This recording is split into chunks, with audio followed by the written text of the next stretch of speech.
When man began to multiply on the face of the land, and daughters were born to them, the Lord saw that the wickedness of man was great in the earth, and that every intention of the thoughts of his heart was only evil continually. And the Lord was sorry that he had made man on the earth, and it grieved him straight to his heart. So the Lord said, I will blot out man, whom I have created, from the face of the land. Man and animals and creeping things and birds of the heavens. For I am sorry. I am so deeply sorry that I have made them. But Noah found favor in the eyes of the Lord. Noah was a righteous man, blameless in his generation. Noah walked with God. And Noah had 3 sons, Shem, Ham, and Japheth. Now the earth was corrupt in God's sight, and the earth was filled with violence.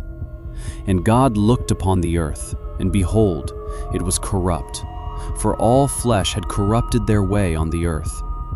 And God said to Noah, I have determined to make an end of all flesh, for the earth is filled with violence through them.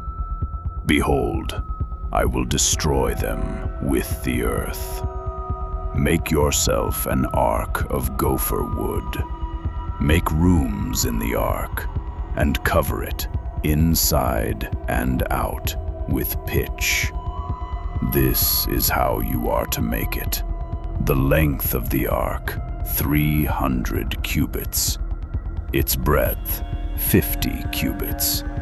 And its height, 30 cubits. Make a roof for the ark, and finish it to a cubit above. And set the door of the ark in its side. Make it with lower, second, and third decks.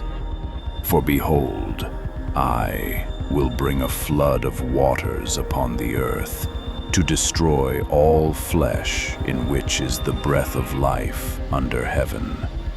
Everything that is on the earth shall die. But I will establish my covenant with you, and you shall come into the ark, you, your sons, your wife, and your sons' wives with you. The blueprint was cast, and the wilderness echoed with the sound of the axe. For decades, Noah labored, a solitary silhouette of obedience against a world that mocked the coming wrath.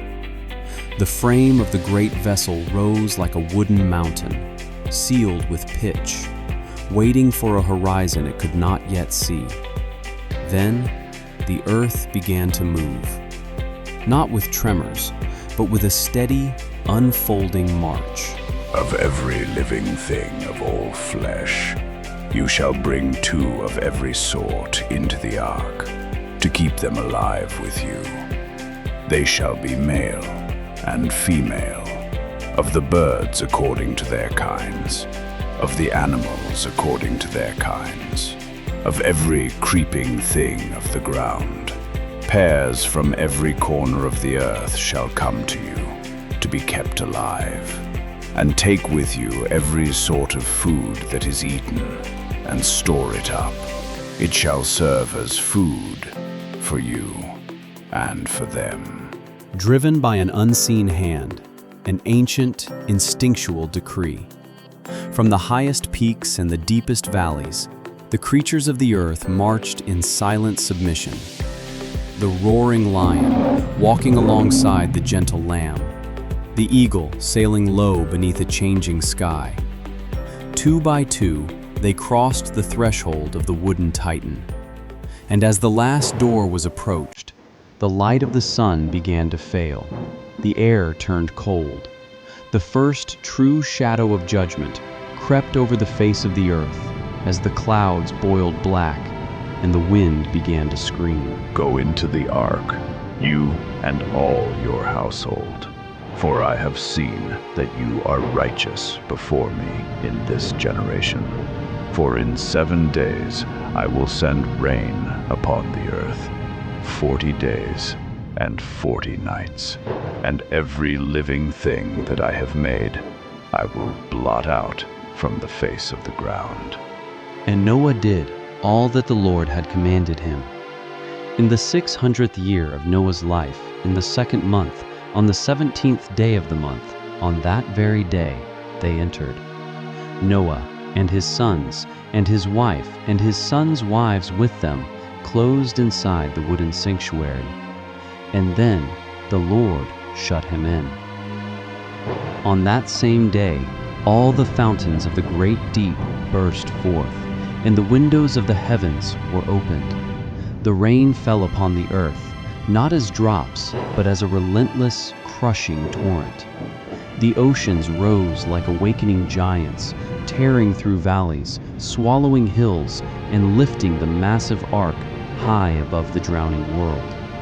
The waters prevailed and increased greatly until every high hill under the whole heaven was covered.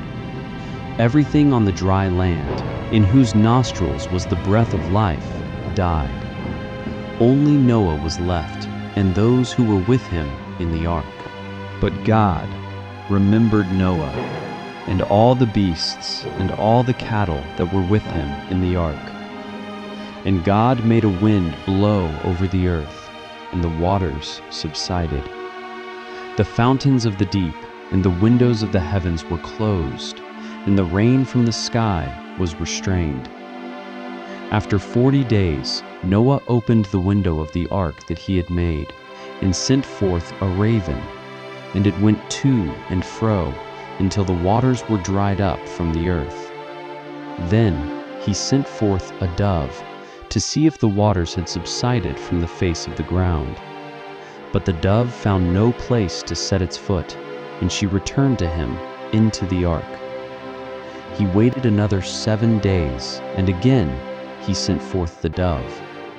And the dove came back to him in the evening, and behold, in her mouth was a freshly plucked olive leaf. So Noah knew that the waters had subsided from the earth. Go out from the ark, you and your wife, and your sons and your sons' wives with you. Bring out with you every living thing, that they may breed abundantly on the earth, and be fruitful and multiply. I establish my covenant with you. Never again shall all flesh be cut off by the waters of the flood. And Noah built an altar to the Lord, and offered burnt offerings. And God set a bow in the cloud, an arc of brilliant celestial light, spanning across the fresh, clean horizon, a token of a covenant between the Creator and the earth. As long as the earth remains, seed time and harvest, cold and heat, summer and winter, day and night shall not cease.